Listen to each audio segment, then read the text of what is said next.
باتقویٰ زندگی جب انسان گزارتا ہے، محفوظ زندگی گزارتا ہے، تو اس سے انسان کو کیا ملتا ہے؟ تو روزوں کے ذریعے کیسے انسان تقویٰ حاصل کرتا ہے؟ تقویٰ یعنی حفاظت، کیسے محفوظ ہو سکتا ہے روزے رکھنے سے؟ مومنین جب تقویٰ اختیار کریں تو تقویٰ سے انہیں فرقان ملتا ہے۔ تو اس سے کیا مراد ہے؟ فرقان یعنی حق و باطل میں فرق کرنا۔ تقویٰ کس طرح سے امپیکٹ کرتا ہے اس کے اوپر؟ اب ہماری نسلوں میں والدین کس طرح سے بچوں کو متقی بنائے؟ تقویٰ صرف یہی ہے کہ ان کو کہہ دے بیٹا آج صبح سے لے کے شام تک روزہ رکھنا ہے، آپ نے کھانا نہیں ہے، پینا نہیں ہے، یا سارا سال ان چیزوں پہ بھی نظر رکھے کہ میرے بچے کو کہاں کہاں سے خطرات درپیش ہے؟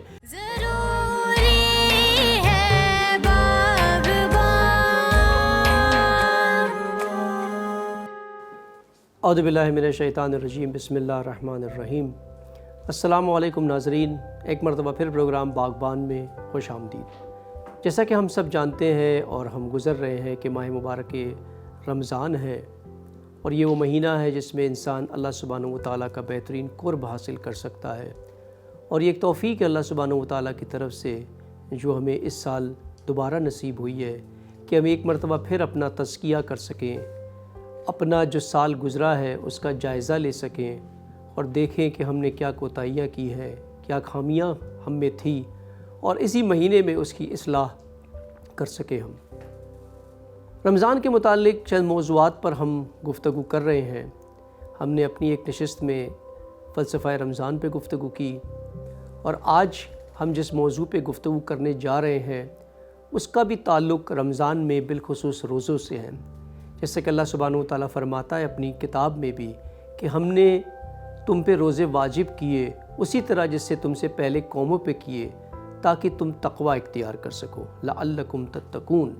یعنی روزے کی حکمت، صیام کی حکمت حصول تقوی ہے۔ تقوی یعنی ایک محفوظ زندگی، تقوی یعنی حفاظت، تقوی یعنی وہ ڈھال جس سے انسان زندگی کے ہر امور میں محفوظ رہ سکتا ہے۔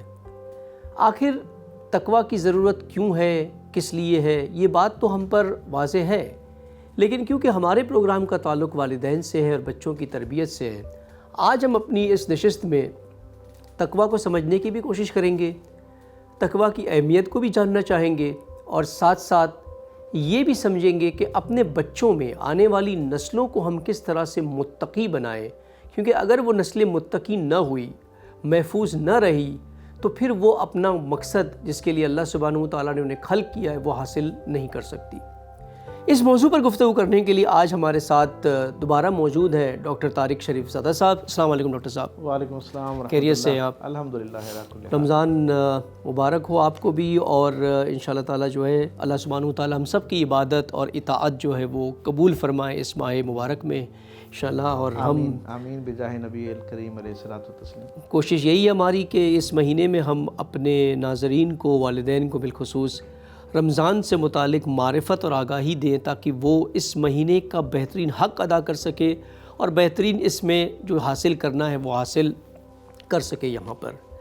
تقویٰ جو لفظ وقایہ سے ہے، یعنی ڈھال سے ہے، وہ ڈھال جو سر سے لے کے پیر تک ایک میدان جنگ میں جنگجو کی حفاظت کرتی ہے، چاروں طرف اس کے ساتھ جو پھرتی ہے، یعنی تقویٰ چارسو حفاظت کا نام ہے۔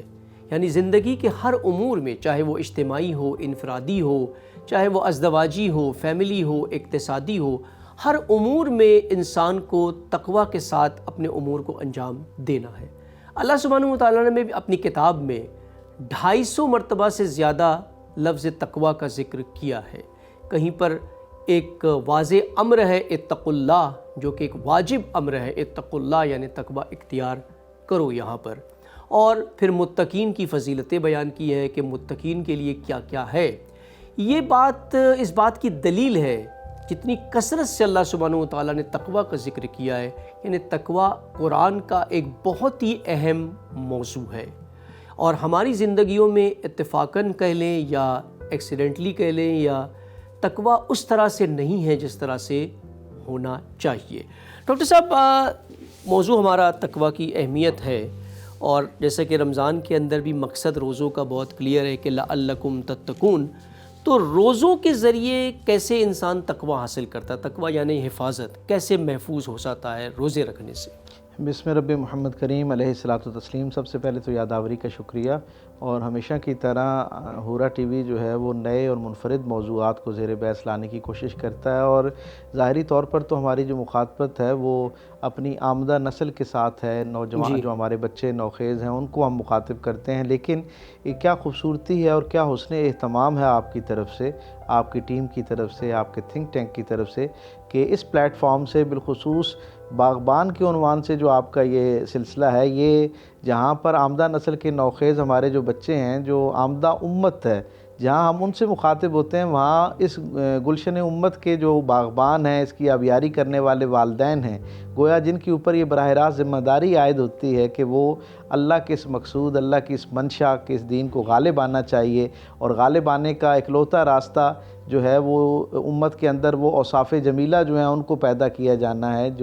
جن کی بنیاد پر اللہ نے اس امت کے ساتھ غالب آنے کا وعدہ کر رکھا ہے، اور دنیا کے لیے امن کے پیغمبر کے طور پر، ایک لیڈنگ نیشن کے طور پر اس امت نے رہنا ہے۔ میں یہ سمجھتا ہوں کہ ایک بڑا ہی خوش آئند عمل ہے۔ اللہ تعالیٰ آپ کی اور آپ کی ساری ٹیم کی توفیقات میں ہر آن برکتیں عطا فرمائے۔ آج کا عنوان بڑا اہم ہے، اور میں سمجھتا ہوں کہ اگر تقوی کے تصور کو واضح کر دیا جائے اور یہ ہمارے بچوں تک، اور بالخصوص بچوں کے پہلے مرحلے میں ان کے والدین تک اگر اس کی وضاحت ہو جائے، شرح صدر ہو جائے، تو شاید یہ جو امت کے غالب آنے کا خواب ہے، جو آپ کی آنکھیں بھی دیکھتی ہیں، میری آنکھیں بھی دیکھتی ہیں، ہمارے سامعین و ناظرین میں بھی ایک کثیر تعداد میں بہت سارے دلوں کی دھڑکن ہے، یہ خواب، یہ خواہش، یہ خوشنما منظر کہ یہ امت دوبارہ سے اپنے وقار پہ بحال ہو اور دوبارہ سے دنیا کی قیادت اور سیادت جو ہے اس کی عزت پائے۔ تو اس میں سمجھتا ہوں جو سب سے کلیدی نقطہ ہو سکتا ہے نا، وہ تقوی ہے۔ اور تقوی جو ہے، یہ ہم یہ کیوں کہتے ہیں، آپ یہ دیکھیں کہ جتنی بھی عبادات ہیں ان سب کی مشق سے گزرنے کا کہیں نہ کہیں جو 3-4 بنیادی مقاصد ہو سکتے ہیں، ان میں سے ایک جو ہے وہ اصول تقوی ہے۔ خود رمضان المبارک کی نسبت سے جب ماہ سیام کے حوالے سے اللہ روزوں کی فرضیت پر آپ کو اور مجھے باخبر کرتا ہے، مطلع کرتا ہے، تو جہاں پر فرضیت سیام کے حوالے سے بات ہوتی ہے، وہیں پہ مقصدیت سیام بھی واضح کر دی جاتی ہے، اور اللہ یہ بتاتا ہے، گویا مجھے اس آیت سے مجھ تک یہ پیغام پہنچتا ہے ایک طالب علم کے طور پہ، کہ اللہ رب العزت مجھے یہ بتانا چاہتا ہے کہ یہ روزہ جس کے ظاہری علامات میں کھانے پینے سے باز آنا ہے، ظاہری علامات میں کچھ خاص امور سے اپنے آپ کو دور رکھنا ہے، یہ سارا کچھ اس کا ظاہر ہے، لیکن اس کا اصل باطن، اس کے پیچھے جو ٹارگٹ ہے وہ یہ ہے کہ کسی نہ کسی انداز میں تمہارے اندر وہ جو معصیت ہے اور شیطان کا حملہ ہے، اس سے حفاظت کی صلاحیت پہلے کی نسبت زیادہ بہتر ہونا شروع ہو جائے۔ گویا روزے کے بارے میں ہم بالکل ذمہ داری سے یہ بات کہہ سکتے ہیں، اور امت کے 1500 سال کے تجربے کی بنیاد پر یہ بات کہہ سکتے ہیں کہ جتنا روزے کے جو تقاضے ہیں ان کو پورا کرنے سے آپ شیطانی حملوں سے اپنے آپ کو محفوظ کر سکتے ہیں، گویا جتنی بہترین ڈھال روزے کے طور پر آپ کی زندگی میں اللہ تعالیٰ اس مہینے میں بالخصوص اور سارے سال میں بالعموم، جیسے حضور کا معمول تھا، حضور کی زندگی سے بھی ہم تک پہنچتا ہے کہ کثرت سیام جو ہے وہ حضور کی مزاج کا حصہ ہمیں نظر آتا ہے۔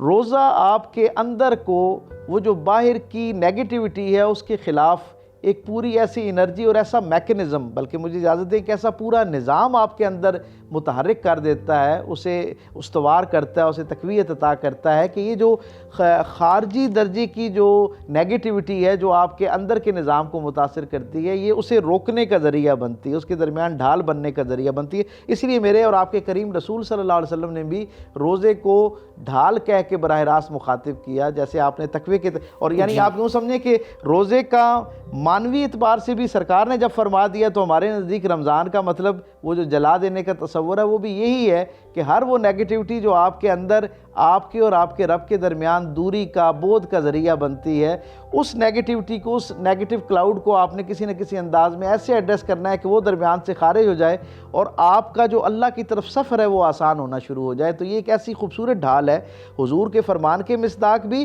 اور قرآن حکیم کے اندر اللہ کی طرف سے روزوں کا مقصود جو ہے، جو اس کا الٹیمیٹ ٹارگٹ ہے، اس کی روشنی میں بھی ہم یہ کہہ سکتے ہیں کہ روزہ یکم رمضان سے شروع ہونے والا ایک ایسا خوبصورت سفر 30 رمضان کی رات لیلۃ الجائزہ پہ آپ کو اور مجھے ایک دعوت فکر دیتا ہے کہ ہم بڑی دیانتداری کے ساتھ تجزیہ کریں کہ کیا یہ جو بھوک پیاس کا عمل تھا، یہ چند امور سے اپنے آپ کو باز رکھنے کا عمل تھا، کیا یہ صرف بھوک پیاس تک محدود رہا یا واقعتاً اس نے ہمارے جو قوات تھے ان کو مضبوط کیا اور ہمیں تقوی کی نسبت سے جو ہے وہ پہلے کی نسبت بہتر حالت میں ہمیں چھوڑ کے رخصت ہو رہا ہے؟ روزے سے آپ کے اندر جو تبدیلی یا جو قوت پیدا ہوتی ہے وہ ہے قوہ ارادی، یعنی آپ کا ارادہ بہت مضبوط ہو جاتا ہے کہ آپ کے سامنے پانی بھی رکھا ہے، گرمی بھی شدید ہے، پھر بھی آپ نہیں پیتے ہیں، صرف اس لیے کہ اللہ نے آپ کو حکم دیا ہے کہ اس اوقات کے درمیان آپ نے نہ کچھ کھانا ہے نہ پینا ہے، حتیٰ کہ دوائی تک کے نہیں لینی ہے، کچھ بھی نہیں لینا ہے، ہر چیز پر آپ نے کنٹرول کیا۔ وہ کنٹرول جو صلاحیت کرتی ہے انسان کے اندر وہ ارادہ ہے، اس کا ول ہے، وہ ول پاور سے اس کو کنٹرول کرتا ہے۔ 30 دن روزے رکھنے کے بعد انسان کا ول پاور بڑا ہی مضبوط ہو جاتا ہے اور قوی ہو جاتا ہے، اور تقویٰ بھی محفوظ رہنا ہے۔ انسان محفوظ کن چیزوں سے رہتا ہے؟ ان چیزوں سے جہاں سے اس کو خطرات درپیش ہے۔ سب سے پہلے خطرے کی آگاہی ہونی چاہیے کہ خطرہ ہے کن کن چیزوں سے لاحق ہے ہمیں، اور پھر ان خطروں جب پتہ چل جائے تب بھی انسان نہیں بچتا ہے۔ مثال سگریٹ ہے، سگریٹ کے ڈبے پہ لکھا ہوا بھی ہے، تصویر بھی بنی ہوئی ہے کہ یہ آپ کے پھیپھڑوں کو کس طرح سے نقصان پہنچاتی ہے، لیکن پھر بھی وہ سگریٹ پیتا ہے کیونکہ اس کی قوہ ارادی جو ہے، اس کا ارادہ جو ہے وہ بھی مضبوط نہیں ہوا ہے، جبکہ 30 دن روزے میں نہیں پیتا وہ۔ اگر 30 دن واقعی اس نے روزہ رکھا اور تقویٰ اسے مل گیا ہو تو 30 دن کے بعد وہ ایک سگریٹ بھی نہیں پی سکتا۔ یہ تو بڑی سادی سی ایک مثال ہے کہ اگر اس نے روزے واقعی حق ادا کیا ہے تو سگریٹ تو چھوٹ ہی جانا چاہیے۔ روزے کو اگر اس کے روحانی تقاضے کے تحت کسی شخص نے رکھا ہے نا تو اس کے لیے یہ جو دنیا میں موجود علتیں ہیں، یہ جو عیب ہیں، برائیاں ہیں، ان کو ترک کرنا بہت آسان ہو جاتا ہے، ارادہ مضبوط ہو جاتا ہے، کیونکہ 30 دن کی مشق سے وہ جو ارادی کی تقویت اس تک پہنچتی ہے نا، وہ اسے گناہوں سے باز رہنے میں تقویت عطا کر رہی ہوتی ہے۔ اس لیے ایک ایسا خوبصورت نظام ہے، ظاہری طور پر تو ہمیں چند چیزوں سے باز رہنے کا ایک مشق سے گزارا جا رہا ہوتا ہے، لیکن اس ساری مشق کے نتیجے کے طور پر روزے دار کا لاشعور اتنا پختہ ہو رہا ہوتا ہے، وہ اس بات کے لیے اب بہت زیادہ آسانی سے آمادہ ہو جاتا ہے کہ جیسے ظاہرات میں موجود اللہ کی طرف سے حلال کی ہوئی چیزیں اللہ کی رضا کے لیے میں اس خاص دورانیے کے لیے ترک کر سکتا ہوں، تو میں اپنی زندگی کے اندر وہ چیزیں جن کے عیب اللہ نے بیان کرنے کے بعد ان کی حرمت کا حکم دیا، ان سے بچنے کا حکم دیا، ان سے بچنے کے لیے کس درجے کی اس کے اندر جو ہے نا قوت پیدا ہو چکی ہوتی ہے۔ قرآن میں دیکھیں تو اتقوا اللہ، جس کو اکثر ترجمہ درست نہیں ہوتا کہ اللہ سے ڈرو، اب اللہ کوئی ڈرنے والی شے تو نہیں کہ اللہ سے اس طرح سے ڈرو، ماشاء اللہ۔ اتقوا اللہ یعنی اللہ کے ذریعے تقوی اختیار کرو، اللہ کی مدد سے، اللہ کے سہارے سے اپنی زندگی کو محفوظ کرو۔ اب قرآن نے اتقوا اللہ کا امر زندگی کے مختلف شعبوں میں دیا ہے۔ مثال طلاق کا مسئلہ آتا ہے تو اس طرح سے طلاق دو کہ تقوی ہو آپ کے پاس۔ اگر میاں بیوی کے تعلقات آتے ہیں تو اس کے اندر جو ہے وہ لباس تقوی پہنو، تقوی اس کے اندر ہو۔ تجارت کے معاملے میں یہ کہا کہ جب کانٹریکٹ بناؤ، اس میں بڑی اہم بات شاہ صاحب کہ تجارت کے لیے دو لوگ آپس میں جڑیں تب بھی تقوی کی بنیاد پہ جڑیں، اور جب آپس سے جدا ہوں کاروباری طور پہ تب بھی تقوی کی بنیاد پہ، ارث کے معاملے میں تقوی، بے شک ہر جگہ نے مختلف کھانا رزق کھانے پینے کے معاملے میں جو ہے وہ تقوی ہے، دوستی کے معاملے میں تقوی ہے، تو یہ اتنا تقوی، دشمنی کے معاملے میں بھی، جہاد کے معاملے میں تقوی ہے۔ دیکھیں نا میرے کریم رسول سے پہلے تک کی انسانی تاریخ جو ہے نا وہ زمانہ امن کے معیارات قائم کرتی تھی، جب لوگوں کے معاملات آپس میں درست ہوں تو پھر معاملات۔ میرے کریم رسول کے ہاں یہ جو احتیاط ہے نا تقوی کی صورت میں، اس کا اتنا بڑا عنوان حضور کی زندگی سے ہم تک پہنچتا ہے کہ رسالت مآب نے زمانہ امن کے ساتھ ساتھ زمانہ جنگ جو ہے اس کے اندر بھی اس درجے کے احتیاط والے رویے ہمیں ان سے روشناس کرایا کہ کہیں آپ کی کسی کی مخالفت آپ کو وہ جو تقوی کی باؤنڈری ہے اسے کراس کرنے پر مجبور نہ کر دے۔ آپ کی تربیت ایسی ہو چکی ہو کہ آپ کسی سے بہت خوش ہوں تب بھی آپ کا اس کے ساتھ عمل جو ہے، اس کے ساتھ رویہ، اس کے ساتھ معاملات عدل پر قائم ہونے چاہیے، اس نے سلوک پر قائم ہونے چاہیے اور تقوی پر قائم ہونے چاہیے۔ اور بالکل اسی طرح کسی سے جب آپ کا دل میلا ہونا شروع ہو جائے، مخالفت ہونا شروع ہو جائے، حتیٰ کہ کسی کی طرف سے براہ راست آپ کو اذیت پہنچنا، نقصان پہنچنا شروع ہو جائے، تب بھی نقصان پہنچنے کے بعد بھی نقصان پہنچانے والا اگر آپ کے قابو میں آ جاتا ہے تو آپ نے اس کے ساتھ اعلیٰ درجے کے تقوی کی جو احتیاط ہے اس کو برتتے ہوئے سلوک کرنا ہے۔ بالکل ایسے تو یہ میں نے اگر دیکھا جائے تو اللہ سبحانہ و تعالیٰ جو ہمیں امر کر رہا ہے وہ زندگی کے ہر شعبے میں ایک طرز زندگی ہے۔ یہاں سے پتہ چلتا ہے تقوی ایک لائف سٹائل ہے۔ آج جو لائف سٹائل کی بات کرتے ہیں نا اکثر لوگ، جی تو صحیح کہا تقویٰ قرآنی ایک لائف سٹائل ہے کہ انسان محفوظ زندگی جیے، ہر شعبے میں محفوظ زندگی ہو، یعنی کہیں بھی تلقا حدود اللہ کی حدوں کو کراس نہ کریں، چاہے میدان جہاد ہو، تعلقات ہو، دشمنی کیوں نہ ہو جائے کہیں پر، ہر جگہ پر جو ہے وہ تقویٰ ہو۔ نفرتوں بھی ہو، اگر بیوی سے نفرت بھی ہو گئی، خدا نہ خواستہ طلاق بھی دینا، تو وہ بھی تقویٰ کے طریقے سے ہو۔ اور آپ یہ دیکھیں کہ اس جدائی کے بعد کے معاملات میں کتنی احتیاط پر جو ہے وہ کاؤنسلنگ کی گئی ہے، تو یہ سوال اہتمام کیا ہے۔ میرا سوال یہ ہے کہ یہ با تقویٰ زندگی جب انسان گزارتا ہے، محفوظ زندگی گزارتا ہے، تو اس سے انسان کو کیا ملتا ہے؟ کیونکہ ہماری نسلیں تو یہ پوچھیں کہ ٹھیک ہے یہاں بھی میں نے ہر چیز پہ احتیاط کرنا ہے، احتیاط کرنا ہے، تو اس احتیاط سے انسان کو ملتا کیا ہے؟ آخر کیا حاصل ہوگا اسے با تقویٰ زندگی سے؟ حضرت جنید بغدادی رحمۃ اللہ علیہ نے فرمایا ہے کہ جب کوئی شخص متقی ہو جاتا ہے نا، تو حقیقت میں تقوی والی زندگی اس کو اللہ کے ہاں مقبولیت والی زندگی میں تبدیل کرنے کا جو ہے نا وہ پیش خیمہ ہو جایا کرتی ہے۔ اس کا کیا مطلب ہے؟ اس کا مطلب یہ ہے کہ جب کوئی شخص ہر معاملے میں اللہ کی طرف سے متعین کی جانے والی حدود و قیود کا خیال رکھنا شروع کر دیتا ہے اور پھر اسے ایک مستقل اپنی زندگی میں ٹاپ پریارٹی بنا لیتا ہے کہ میں نے زندگی کا کوئی بھی معاملہ ہے، 1 کروڑ لوگوں کی موجودگی میں کوئی معاملہ کر رہا ہوں، تب بھی مجھے تقوی کے ساتھ اس کو ڈیل کرنا ہے، اور تقوی کی ساری احتیاطوں کو اپنے ذہن میں مد نظر رکھتے ہوئے زبان کا استعمال بھی کرنا ہے، ہاتھ کا استعمال بھی کرنا ہے، اور باقی عقل کا استعمال بھی تقوی کی روشنی کے اندر رہتے ہوئے کرنا ہے۔ اور اگر میں بہت تنہائی کے اندر موجود ہوں، یہ تقوی کی برکت ایسی ہے کہ جب یہ مجلس سے آپ اس کو اپنی زندگی میں نافذ کرنا شروع کرتے ہیں تو پھر اس کی برکت آپ کی تنہائی تک آنا شروع ہو جاتی ہے، اور پھر وہی بندہ مومن جو تقوی کے سفر میں مجلس سے تنہائی کی طرف آتا ہے، اس تنہائی میں بھی جب وہ اللہ سے حیا کر رہا ہوتا ہے اور اللہ کی بنائی ہوئی حدود اور قیود جو ہیں ان کا خیال رکھ رہا ہوتا ہے، تو ان دونوں پیمانوں پر تقوی کے غالب آ جانے کے بعد اللہ کی طرف سے اس بندے کے لیے انعام یہ ہوتا ہے کہ اللہ اس کو اپنے مقبولین میں شامل کرنا شروع کر دیتا ہے، اللہ اس کو پسندیدہ لوگوں میں شمار کرنا شروع کرتا ہے۔ سورہ آل عمران کی آیت ہے نا کہ اللہ محبت کرتا ہے، حب اور ود کرتا ہے متقین سے۔ بے شک اللہ ہدی للمتقین، اللہ ہدایت بھی کرتا ہے تو متقین کی کرتا ہے۔ آپ نے جس آیت کا تذکرہ کیا نا، اس کی تفسیر میں مفسرین نے یہ بات لکھی کہ اللہ قرآن حکیم میں جن 24 طرح کے لوگوں کے بارے میں محبت کا اعلان کرتا ہے نا، وہ 24 اشخاص یا گروہ انسانی جو ہیں، ان سب کی بنیاد اور وجہ سبب اللہ کی محبت کی کوئی نہ کوئی ان کی ایک خصلت ہے، بالکل، یعنی جزوی خصلت ہے۔ اللہ سخیوں سے محبت کرتا ہے، صبر کرنے والوں سے محبت کرتا ہے، اللہ عادل قیاس، وہ سارے کے سارے جو خصائل ہیں ان کو بنیاد بنا کر اللہ ان کے لیے بشارت عطا کرتا ہے قرآن حکیم میں۔ کیا خوبصورت معاملہ ہے کہ مفسرین کہتے ہیں کہ اللہ کی محبت کی نسبت سے ایک جب کوئی موجود ہوتی ہے خوبی کسی کے اندر، تو اللہ اس کی بنیاد پر اس پورے گروہ سے محبت کرنا شروع کرتا ہے۔ اور یہ جو متقین کا گروہ ہے، حقیقت میں یہ ظاہری طور پر تو اللہ کی ناراضگی سے اپنے آپ کو بچانے کے لیے احتیاط اپنے زندگی میں شامل کر رہے ہوتے ہیں، لیکن یہ اتنا خوبصورت عمل ہوتا ہے کہ گویا یہ باقی ساری صفات سے بھی متصف ہو جایا کرتے ہیں۔ جب کوئی بندہ تقوی اختیار کر لیتا ہے تو وہ جو صابرین والا صبر کرنے پر جو اللہ کی طرف سے محبت کی بشارت ہے نا، وہ اس کا بھی حقدار ہو جاتا ہے۔ وہ جو سخاوت کرنے پر اللہ کی طرف سے محبت کا ہے، لوگوں کے لیے آسانی تقسیم کرنے کی نسبت سے اللہ کی طرف سے عافیت کی تقسیم پر جو اللہ کی طرف سے انعام ہے، وہ گویا جب بندہ متقی ہو جاتا ہے تو یہ ساری کی ساری صفات کے ذیل میں اتنی مرتبہ وہ اللہ کی محبت کا حقدار ہو جایا کرتا ہے۔ تقویٰ ایک محفوظ طرز زندگی کا نام ہے،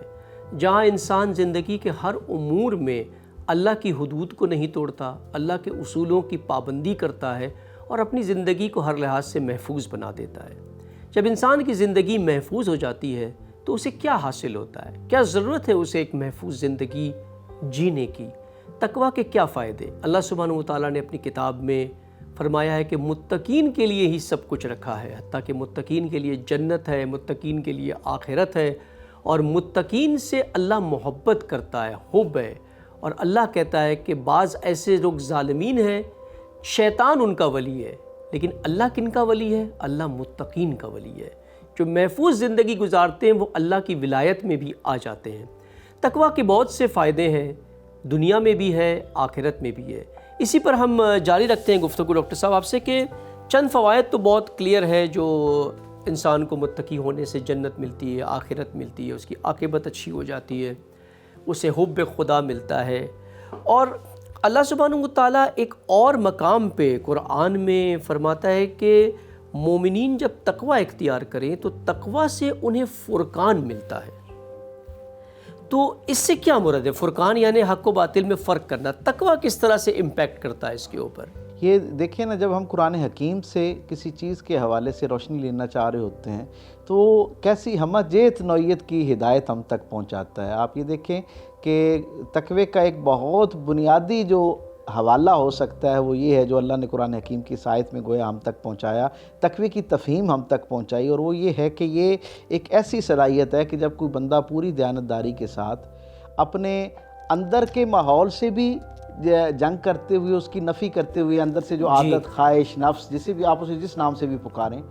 اس کو بھی ڈس اون کرتا ہے، اور ظاہر کا جو اس کا موجودات کا نظام ہے، اس کے ارد گرد جو نظام آباد ہے، اس سے بھی جو اس کو گناہ کی ترغیب ہو رہی ہوتی ہے، معصیت کی ترغیب ہو رہی ہوتی ہے، گویا اللہ کی نافرمانی کی طرف لے جانے کی آوازیں آ رہی ہوتی ہیں اور حوصلہ افزائی ہو رہی ہوتی ہے، اس کے لیے گناہ کے راستے آسان کیے جا رہے ہوتے ہیں۔ ایسی کیفیت میں جب کوئی شخص اس خالص تقوی یعنی اللہ سے حجاب کا، اللہ کی ناراضگی سے بچنے کا یہ جو جذبہ ہے، اس کو بنیاد بناتے ہوئے خالص اس وجہ سے، نہ کہ لوگوں کو راضی کرنے کے لیے، لوگوں کو انسپائر کرنے کے حوالے سے، لوگوں کے درمیان اپنے بارے میں ایک مثبت رائے تعمیر کرنے کے حوالے سے نہیں، خالصتاً اللہ رب العزت کی خشیت کو اپنے ذہن میں رکھتے ہوئے جب کوئی شخص تقوی اختیار کرتا ہے تو پھر کیا ہوتا ہے، ایک خاص وقت تک جب تقوی اس کی زندگی کا بنیادی سرنامہ، بنیادی عنوان اور بنیادی معیار بن جاتا ہے نا، تو پھر اگلے درجے پہ اللہ کی طرف سے انعام یہ ہونا شروع ہو جاتا ہے کہ وہ صاحب بصیرت ہونا شروع ہو جاتا ہے۔ بالکل، کیونکہ ساری دانائی کا منبع و مرکز یہ ہے کہ بندے کے اللہ کے ساتھ معاملات جو ہیں وہ خیر پر مبنی ہو جائیں۔ بالکل ایسے ہی۔ جب کسی وقت کسی شخصیت کے اندر تقوی بنیادی معیار زندگی بن جاتا ہے تو اللہ اس کو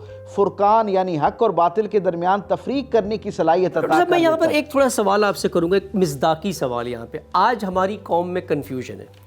الیکشن آتا ہے، کنفیوژن ہے، وہی جنہوں نے کرپشن کیا پھر وہی کھڑے ہوتے، ان کو چننا، ان کو نکالنا، یہی سلسلہ سالوں سال سے چلا آ رہا ہے، اور آپ کی اسٹیبلٹی، آپ کا اقتصاد، ملک کا ڈیولپمنٹ سب کچھ نیچے ہے۔ ہمیں پتہ ہی نہیں چلتا ہے حق کیا ہے اور باطل کیا ہے، کس راستے پہ جانا ہے۔ کیا اس کی بنیادی وجہ یہ نہیں ہے کہ ہمارے اندر تقوی موجود نہیں ہے؟ ہم مسلمان ہیں لیکن متقی نہیں ہے، ہماری زندگیاں محفوظ نہیں، اس لیے اللہ نے ہمیں فرقان بھی نہیں دیا ہے۔ کنفیوز قوم، سرگردان قوموں کی طرح پھرتے رہتے ہیں، کوئی کس کے پیچھے، کوئی کس کے پیچھے، اور ہر ایک آتا ہے بد سے بدتر اور بدترین جگہ ہمیں لا کر کے یہ جو فرقان کی نعمت ہے نا، اصل میں یہ اللہ کی طرف سے ایک منفرد عزت بھی ہے اور ایک نعمت بھی ہے۔ بالکل، یہ صلاحیت کے خیر اور باطل کے درمیان بھی آپ کو تمیز کرنا آتی ہو، اور عفا نے تو اس سے بھی آگے کی بڑی نفیس اور لطیف تعریف کی ہے فرقان کے پورے میکنزم کی۔ وہ کہتے ہیں کہ جب کوئی شخص تسلسل کے ساتھ مستقل بنیادوں پر تقوی کے لباس کو پہن لیتا ہے نا، اپنے اوڑھنے بچھونے میں، نشست برخاست میں، حتیٰ کہ اپنی خیال میں بھی جب وہ تقوی کو غالب کر لیتا ہے تو اللہ اس کو فرقان کے ساتھ ساتھ عرفان کی نعمت عطا کر دیتا ہے۔ اور یہ کیا ہے؟ ظاہر اور باطن کے درمیان، حق اور باطل کے درمیان بھی فرق جو ہے، اس کا امتیاز اللہ تعالیٰ اس کا شعور عطا کرتا ہے، حتیٰ کہ اس سے اگلے درجے پر جا کر جب اللہ زیادہ خوش ہوتا ہے اور بندہ تقوی پہ زیادہ پختہ ہو جاتا ہے تو پھر کیا ہوتا ہے، دو جو برائیاں ہیں ان میں سے کم تر برائی کا تصور جو ہے، اس کا احساس اور اس کو گیج کرنے کی صلاحیت بھی عطا کر دیتا ہے، اور دو نیکیوں میں سے جو بہتر نیکی ہے اس کے انتخاب کے لیے بھی اس کے اندر جذبہ پیدا کرنا شروع کر دیتا ہے۔ آپ نے بڑی صحیح سمت کی طرف رہنمائی کی۔ یہ جو ہمارے ہاں پوری سوسائٹی میں کنفیوژن پایا جاتا ہے نا، اور ہم علم ہوتا کیا ہے، یہ جو عرفان ہے نا، یہ تقوی جیسے عرفان کی نوید لاتا ہے، میں سمجھتا ہوں تقوی اسی طرح اللہ کی طرف سے عطا ہونے والا جو علم ہے اس کی نوید بھی عطا کرتا ہے۔ یعنی تقوی جو ہے، عرفان، فرقان اور عرفان دونوں علم کی اعلیٰ عرفہ ترین حالتیں ہیں۔ اس کا کیا مطلب ہے؟ جب کوئی شخص اللہ کے ساتھ اپنے معاملات کو درست کرنا شروع کر دیتا ہے، اللہ کو اپنی سپریم پرائرٹی بنا لیتا ہے، تو پھر انعام کے طور پر اس کی زندگی کو اللہ کی طرف سے آسان کرنے کے معاملات شروع ہو جاتے ہیں۔ پہلا معاملہ یہ ہوتا ہے کہ اس کو کنفیوژن سے پاک کر دیا جاتا ہے۔ وہ ہماری پوری قوم کی طرح جو ہے وہ ڈاواں ڈول نہیں ہوتا، وہ مخمصے کا شکار نہیں ہوتا، وہ ہر دورائے پہ رک کر کنفیوز نہیں ہوتا کہ میں نے دائیں جانا ہے یا بائیں جانا ہے۔ یہ دین اتنی کامل ہدایت کے ساتھ آپ تک اور مجھ تک پہنچا، رسول رحمت نے اسے اس اعلیٰ عرفہ حسن اہتمام کے ساتھ آپ تک اور مجھ تک پہنچایا۔ وہ دین شاہ صاحب ذرا تصور کیجئے، لوگ اکثر پوچھتے ہیں کہ جی یہ اب ایک مرحلہ آ گیا تو اب اس میں کیسے فیصلہ کریں، کس کی سنیں کس کی نہ سنیں، یہ جو تذبذب کا ہم شکار ہو جاتے ہیں. تو میں ہمیشہ کہا کرتا ہوں کہ وہ دین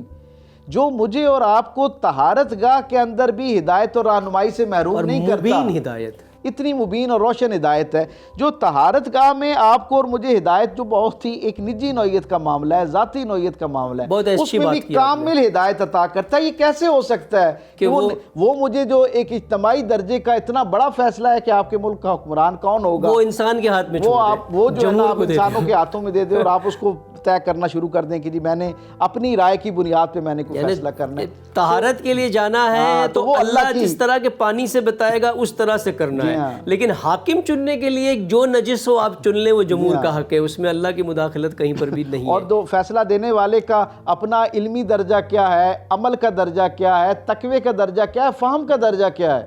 یعنی یہ بنیادی جو عام روزمرہ کے بہت جزوی اور ایک ادارہ جاتی بنیادوں پہ بھی جب ہم فیصلہ کر رہے ہوتے ہیں تو ہم ان لوگوں سے فیصلہ رائے لینا چاہ رہے ہوتے ہیں. یہ میں ایک نکتہ یہاں پر کہوں گا آپ سے کہ میں نے انتخابات میں کسی بھی کینڈیڈیٹ کو یہ کہتے ہوئے نہیں سنا ہے کہ میں متقی ہوں، یا کسی بھی عوام میں سے نہیں سنا ہے کہ فلاں کو ووٹ دیں یہ متقی ہے.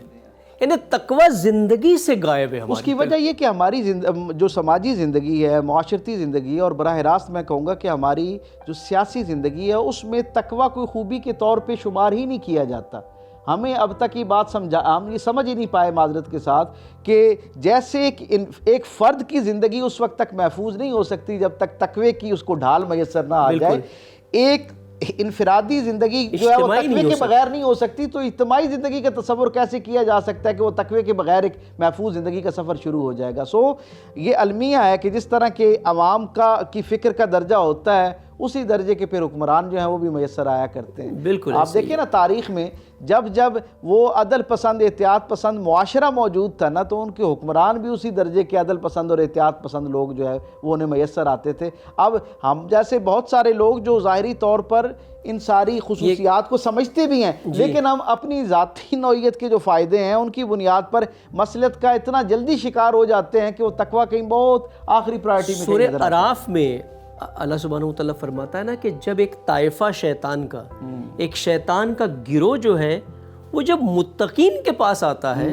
تو متقین فوراً تذکر کی حالت میں چلے جاتے ہیں اور اللہ انہیں بصیرت عطا کرتا ہے اور وہ سمجھ جاتے ہیں کہ یہ شیطانی گروہ ہے جو مجھے گمراہ کرنے آیا ہے. ہم یہاں شیطانی گروہوں نہ جانے کتنے شیطانی گروہوں کے چنگل میں پھنسے ہوتے ہیں، ہمیں پتہ نہیں چلتا کیونکہ تقوی نہیں ہے ہمارے پاس. ہمیشہ یہ کہتے ہیں نا کہ جی کوئی وزڈم والا آدمی آئے، وی این والا آدمی آئے تو وہ ہمارے مسائل کا حل نکال سکتا ہے. ادارہ جاتی بنیادوں پہ بھی اور حکومتی سطح پہ بھی ہم کہتے ہیں جی کوئی وی این والا بندہ آئے. اللہ قرآن میں آپ کو اور مجھے یہ رہنمائی دے رہا ہے کہ وی این اس تک پہنچے گا جو اللہ کی طرف تقوی کا سفر اختیار کرے، ایسا ہی ہے بالکل. اسے یہ وی این کی صلاحیت فرقان اسے ملے گا، ہدایت اسے ملے گی، رحمت اسے ملے گی، محبت اسے ملے گی، ولایت اسے ملے گی. ابھی آپ نے جس آیہ کریمہ کی طرف نشاندہی کی ہے کہ وہ جو اللہ کے پسندیدہ برگزیدہ لوگ ہیں جب ان تک شیطانی گروہ پہنچتا ہے تو وہ کیا کرتے ہیں، ذکر کے ذریعے اللہ ان کو یہ صلاحیت عطا کرتا ہے کہ وہ بھانپ لیتے ہیں کہ یہ ہم پر حملہ آور ہونے والے ہیں. انہوں نے ظاہری طور پر ماسک جو ہے نا وہ دنیاوی زندگی کو خوشگوار بنانے کے بہت سارے نعروں کے ساتھ ہمیں اپنی طرف ہمیں 5 سال بعد پتہ چلتا ہے کہ یہ شخص نے ہمیں دھوکہ دیا ہے. ہمیں تو سچی بات ہے بعض دفعہ 70-75 سال بعد بھی نہیں پتہ چلتا کہ کن لوگوں نے ہمیں دھوکہ دے رکھا. ایسے ہی ہے بالکل. اللہ نے ساری نعمتیں اپنی، ساری برکتیں اپنی، سارے مقامات، منصب جس انسان کے لیے رکھے ہیں اس کا عنوان ہی متقی رکھا ہے. تقوی کے سائے میں سب کچھ ملتا ہے کیونکہ جب انسان محفوظ ہو جاتا ہے تو ہر سیئات سے محفوظ ہو جاتا ہے. پھر اگر اس سے خطائیں بھی ہوتی ہے تو اللہ سبحانہ وتعالیٰ اپنی کتاب میں فرماتا ہے کہ جو متقین ہیں ہم ان کے سیئات کو بھی مٹا دیں گے اور ہم ان کی مغفرت بھی کر دیں گے. کہ بہرحال انسان معصوم تو نہیں ہے، خطائیں اس سے ہو جاتی ہیں انجانے میں. یہ خطائیں معاف کروانے کا آسان طریقہ یہی ہے کہ انسان اپنی زندگی کو محفوظ کر لے اور متقی بن جائے. ایک سوال اکثر یہاں اٹھتا ہوگا بھی کہ تقوی سب کچھ آخرت کے لیے دیتا ہے یا اسپریچولیٹی میں دیتا ہے، تو دنیا میں تقوی مجھے کیا فائدہ پہنچاتا ہے؟ ڈاکٹر صاحب یہاں پر ایک آیت قرآنی بھی ہے جس میں اللہ سبحانہ وتعالیٰ فرماتا بھی ہے کہ جو متقین ہوتے ہیں ہم ان کے لیے ایک مخرج پیدا کرتے ہیں اور پھر انہیں رزق اس جگہ سے دیتے ہیں جہاں سے وہ سوچ بھی نہیں سکتے ہیں. یعنی اگر ہماری قوم جو اس وقت مشکلات میں ہے اگر تقوی کا دامن تھام لے تو شاید ہماری رزق کی، اکنامی کی، علم بھی رزق ہے، ہر طرح کے رزق کی مشکل اللہ کا وعدہ ہے کہ میں ایسا راستہ پیدا کروں گا کہ آپ سوچ بھی نہیں سکتے ہو کہاں سے ملے گا۔ ہم جاتے ورلڈ بینک کے پاس، ہم جاتے دوسرے مملکتوں کے پاس کہ قرض لیں، قرآن راستہ بتا رہا ہے آپ کو کہ تقوی اختیار کر لیں، ہم آپ کو ایسی جگہ سے دے دیں گے کہ آپ سوچ بھی نہیں سکتے ہو۔ یہ جو دین متین کے اندر توحید پر اور شرک سے باز رہنے پر جتنی زیادہ زور دیا گیا ہے اور جتنی اس کی تعلیم دی گئی ہے، ہم نے جو ظاہرات کے ہمارے بت تھے نا، ان سے تو بچنے کا اور اس پر جو ہے نا خبردار کرنے پر تو بڑا فوکس رکھا،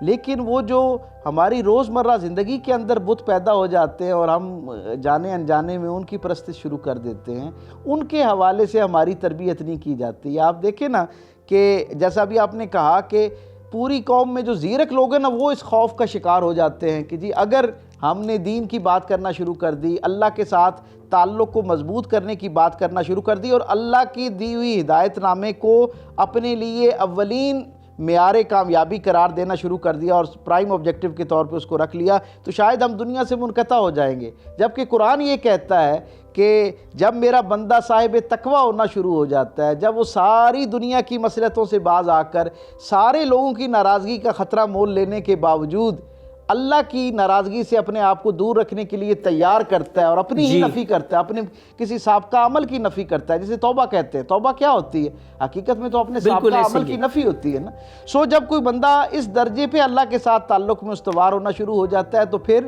اللہ کی طرف سے اس کے لیے رزق کا وعدہ ہونا شروع ہو جاتا ہے، اور رزق سے مراد ہر وہ پاکیزہ نعمت جو انسان کی زندگی میں راحت کا ذریعہ بنتی ہے۔ آپ دیکھیں ہمارا المیہ یہ ہے کہ کیونکہ ہم تک اللہ کے ساتھ تعلق کی تفہیم ابھی تک واضح نہیں ہوئی، ہم صحیح معنوں میں شاید تقوی کے مفہوم کو سمجھ نہیں پائے جو اللہ کا تقاضا ہے بنیادی طور پہ بندے سے۔ آپ یہ دیکھیں کائنات کے سب سے سچی شخصیت سرکار دو عالم صلی اللہ علیہ وسلم نے آپ تک اور مجھ تک یہ ایک خطبی پیغام پہنچایا کہ الصدق ینجی والکذب یہلک، سچائی نجات دلاتی ہے، جھوٹ ہلاک کرتا ہے۔ ہمارے معاشرے کا ایک غالب طبقہ اس بات پر نہ جانے کیوں وہ اس معصیت کو اپنے گلے میں لٹکا کے زندگی گزار رہا ہے کہ اگر میں اس مرحلے پر سچ بول دوں گا تو شاید میں ہلاک ہو جاؤں گا، اگر میں یہاں جھوٹ نہیں بولوں گا، مصلحت کا شکار نہیں ہوں گا تو شاید میری بربادی شروع ہو جائے گی، میرے لیے کوئی وبال آنا شروع ہو جائے گا۔ بھائی کائنات کے سب سے سچے شخص نے آپ کو اور مجھے یہ پیغام بھیجا اور اپنی زندگی سے ثابت کر کے یہ پیغام دی ہے، اپنے عمل سے ثابت کر کے دی ہے۔ یہ جو تقوی کی بنیادی حوالے ہیں نا، جب تک یہ ہماری زندگی کا حصہ نہیں بنیں گے اس وقت تک نہ روزوں کا صحیح مفہوم ہم تک پہنچ سکے گا، نہ اس کی صحیح برکات پہنچ سکیں گی، اور نہ وہ جو اللہ کی طرف سے مخرج اور وہ جو پوشیدہ خزانے ہیں جن کی ہم تک رسائی ہونا ممکن ہوتی ہے، نہ ان کے دروازے ہم پر کھل سکیں گے۔ آخری سب سے اہم سوال جو موضوع سے متعلق ہے ہمارا، کہ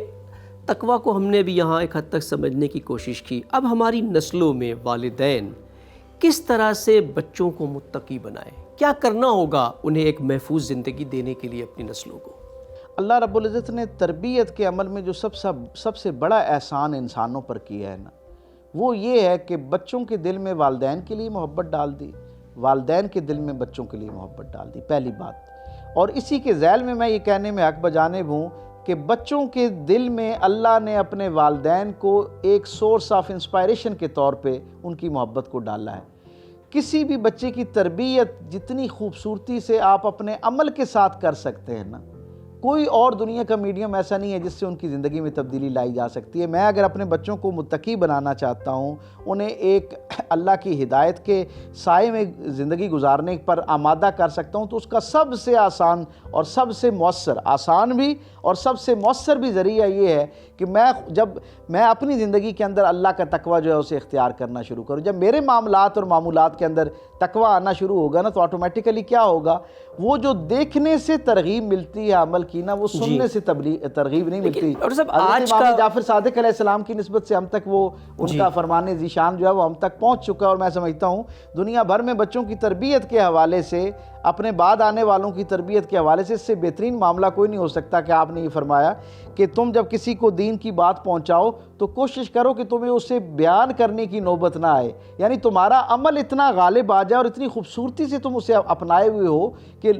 تمہیں دیکھنے والا، تم سے سیکھنے والا تمہاری شخصیت کے ساتھ ساتھ تمہارے اس عمل کو بھی آئیڈیلائز کرنا شروع کر دے۔ جب ماں باپ بچوں کو بہت ابتدائی دنوں میں روزہ کشائی کے مرحلے پر یہ بتاتے ہیں کہ بیٹا اب اتنے منٹ کے اتنے سیکنڈ پر آپ کا روزہ بند ہو گیا ہے، اب آپ نے کھانا نہیں کھانا، پانی نہیں پینا، یہ عمل نہیں کرنا، یہ نہیں کرنا، یہ ساری احتیاطیں ہم بتاتے ہیں نا، کاش انہی احتیاطوں کے ساتھ جو روزے کا حقیقی تقاضا ہے، ظاہر کے ساتھ ساتھ جو اس کے باطنی تقاضے ہیں کہ بیٹا عام زندگی کے اندر بھی جھوٹ بولنا بری بات ہے، لیکن اب جو تم جس نظام صوم کے اندر آپ آ گئے ہو، روزے کے جس نظام کے اندر آ گئے ہو، اس کے اندر اب صرف آپ کے حلق کا اور معدے کا روزہ نہیں ہے، آپ کی زبان کا روزہ بھی ہے، آپ کی آنکھ کا بھی ہے، آپ کی سماعت کا بھی روزہ ہے۔ جب یہ سارے لیکن ڈاکٹر صاحب یہ تو یعنی ایک آنکھوں کا تقویٰ، کانوں کا تقویٰ، آنکھوں سے غلط نہیں دیکھنا، کانوں سے نہیں سننا، لیکن بچہ ہمارا جو ہے آج کے دور میں ہر طرف سے سیئات اور شر کی زد میں ہے۔ سکولز بھیجتے ہیں آپ وہاں، کالجز میں بھیجتے ہیں، والدین ملٹی نیشنل سکولز میں ڈال دیتے ہیں، بڑے ہائی فائی سکولز میں ڈال دیتے ہیں، لیکن جہاں ان کے اذہان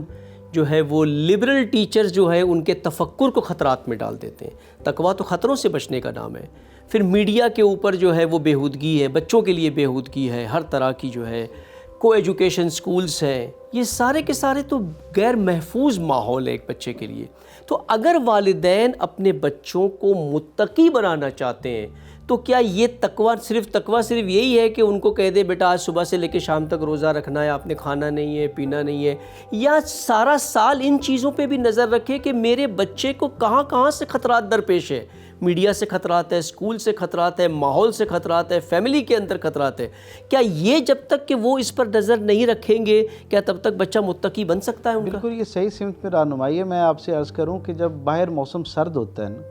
تو ہم بچوں کو ایک سویٹر پہنا کے بھیجتے ہیں۔ جب ہمیں یہ علم ہوتا ہے کہ باہر موسم پہلے سے 2 گنا زیادہ سرد ہو گیا ہے تو احتیاط کے تقاضے بھی اتنی ہی زیادہ بڑھ جایا کرتے ہیں اگر آپ نے اپنے بچوں کو محفوظ رکھنا ہے۔ بالکل ایسا ہی معاملہ ہے اگر معاشرے کے اندر آپ کے گرد و پیش میں گمراہی موجود ہے اور آپ کے بچے اس سے متاثر ہو سکتے ہیں تو اسے ان کی کاؤنسلنگ کر کے بھیجیں۔ لیکن اگر معاشرے کا حال وہ ہو جو ہمارے معاشرے کا ہے کہ ہر طرف سے جو ہے وہ گویا شیطان حملہ آور ہو رہا ہے، ہر طرف سے معصیت جو ہے ان کو گھیرے ہوئے اور مختلف دل فریب نعروں کی بنیاد پر مستقبل کے محفوظ مستقبل کے جھانسے کی بنیاد پر بچوں کے ذہن جو ہے وہ خراب کیے جاتے ہیں اور جدیدیت کے نام پر ان کو ایک انتشار فکر سے روشناس کرایا جاتا ہے۔ ایسے مرحلے میں جب باہر اتنا زیادہ گند موجود ہو نا تو پھر آپ کو اپنے بچوں پر بہت زیادہ اہتمام کے ساتھ ہوم ورک کرنا چاہیے۔ میں اکثر دوستوں سے اپنے پوچھتا ہوں جب وہ مجھے بڑے فخر سے بتا رہے ہوتے ہیں کہ ہم نے شہر کے سب سے مہنگے ترین اسکول میں اپنے بچوں کو ڈال دیا ہے تو میں ان سے پوچھتا ہوں آپ کے بچوں کے اساتذہ کے نام کیا ہیں، ان کا مزاج کیا ہے، ان کا ٹیمپرامنٹ کیا ہے، کیا کبھی آپ نے ان کا سلیبس دیکھا ہے، اس کے اندر کیا ان کو پڑھایا جا رہا ہے؟ یقین مانے پوری احتیاط سے میں یہ بات آپ کو بتا رہا ہوں کہ 80% سے زائد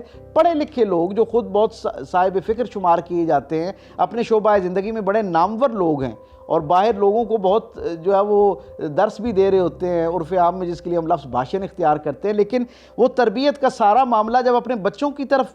اس کی سمت ہوتی ہے تو وہ ایک مہنگے اسکول میں جس کی فیس بہت زیادہ ہو اس کو بنیاد بنا کر وہ سمجھتے ہیں کہ ہم نے اس کی تربیت کا حق ادا کر دیا ہے۔ یقیناً جب باہر معاشرے کے اندر اس درجے کا خلفشار پایا جاتا ہو تو پھر جو پہلے ابتدائی اسکول جانے سے پہلے تک کا جو مرحلہ ہے نا، ماہرین نفسیات تو یہ بتاتے ہیں کہ 60-65% تو بچے کی شخصیت سازی اس سے پہلے ہی ہو چکی ہوتی ہے جتنی دیر میں بچے نے وہاں تک پہنچنا ہوتا ہے۔ بلکہ میں پچھلے دنوں ایک ریسرچ پڑھ رہا تھا، میں آپ کے سامعین اور ناظرین تک بھی اسے پہنچانا چاہوں گا۔ وہ یہ کہتے ہیں کہ پہلے 3.5 سال میں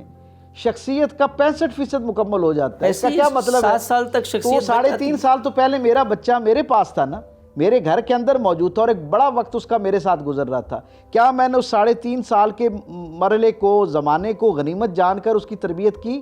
وہ بچہ تو ناواقف ہے کہ باہر معاشرے میں کتنا گند ہے، لیکن میں اور آپ تو واقف ہیں، میں اور آپ تو جانتے ہیں کہ معاشرے کے اندر کتنی معصیت پائی جاتی ہے، کتنی گمراہی پائی جاتی ہے، گمراہ ہونے کے کتنے دل فریب امکانات وہاں موجود ہیں۔ کیا میں اپنے بچے کو اس ابتدائی مرحلے میں جب وہ خالصتاً مجھ سے یا اپنی ماں سے جڑا ہوتا ہے، گھر کے خاص ماحول کے ساتھ جڑا ہوتا ہے، کیا اس کے آنے سے پہلے میں نے اپنے گھر کا ماحول ایسا کر رکھا ہے کہ جہاں وہ جدیدیت سے بھی ہمکنار ہو رہا ہو اور اس کے ساتھ اپنی اساسی جو اس کے تشخص ہے، اس کے عقائد ہیں، نظریات ہیں، ان کے ساتھ بھی اس کی جڑت جو ہے وہ پیدا ہو رہی ہے۔ جب یہ دونوں کمبینیشنز اکٹھے ہوں گے تو خود بخود پھر وہ خیر کی منزل حاصل ہونا شروع ہو جائے گی، جب ایک آدمی کا اخلاق، کردار اور اس سے آگے درجے پہ میں کہتا ہوں نظریہ محفوظ ہونا شروع ہو جائے گا۔ بہت بہت شکریہ ڈاکٹر صاحب، بڑی بہترین گفتگو آپ کے ساتھ رہی، اور امید ہے ہمارے ناظرین نے بھی، سامعین نے بھی اس سے استفادہ کیا ہوگا، اور اس ماہ مبارک رمضان میں کوشش ہوگی ہم سب کی، اور دعا بھی اللہ سبحانہ و تعالیٰ سے کہ ہم وہ مقصد صیام کو حاصل کر سکے جو تقوی ہے، اور اپنی زندگی، اپنے معاشرے کو محفوظ کر سکے تقوی کے سائے میں، اس طریقے سے جیسے اللہ نے محفوظ کرنے کے لیے بتایا ہے، اپنی نہ کہ اپنی تدابیر سے اپنے معاشروں کو محفوظ کرے۔ ناظرین، یہ ہماری گفتگو تھی آج تقوی کی اہمیت اور بچوں میں کس طرح سے تقوی کی تربیت کی جائے۔ اس حوالے سے ہم نے دیکھا، سنا، اور اگر آپ خود چاہیں تو مطالعہ کریں، یقیناً کرنا بھی چاہیے اس بات پہ۔ صرف قرآن میں آج ڈیجیٹل قرآن ہوتے ہیں، آپ سرچ کریں کہ تقوی کہاں کہاں پر آیا ہے، اور پھر ان آیتوں کو پڑھیں تو آپ کو پتہ لگ جائے گا کہ ابتدا سے لے کے آخر تک ہدی للمتقین سے قرآن شروع ہوتا ہے، تو آخر تک آپ کو تقوی ہی تقوی نظر آئے گا کہ ہر جگہ تقوی کا امر ہے۔ تقوی یعنی ایک محفوظ زندگی، اور اگر آپ چاہتے ہیں کہ آپ کی زندگی محفوظ ہو تو ہی آپ کے بچوں کی زندگیاں بھی محفوظ ہوگی۔ آپ کے بچوں کی زندگیوں کو محفوظ کرنا، با تقوی بنانے کے لیے سب سے پہلے آپ کو اپنی طرز زندگی کو با تقوی کرنا ہوگا، اور دوسرا انہیں ہر فسادات سے بچانا ہوگا جہاں پر وہ غیر محفوظ ہے۔ ماہ مبارک رمضان اللہ کو راضی کرنے کا مہینہ ہے۔ اگر ہم صرف اللہ سبحانہ و تعالیٰ سے ایک دعا کریں کہ پروردگار،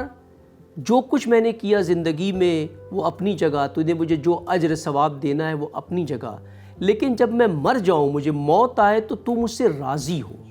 اگر اللہ کو راضی کرنا ہے تو راضی کرنے کی کلید، اس کی چابی جو ہے وہ تقوی میں ہے۔ اللہ متقین سے راضی ہوتا ہے اور کسی سے راضی نہیں ہوتا۔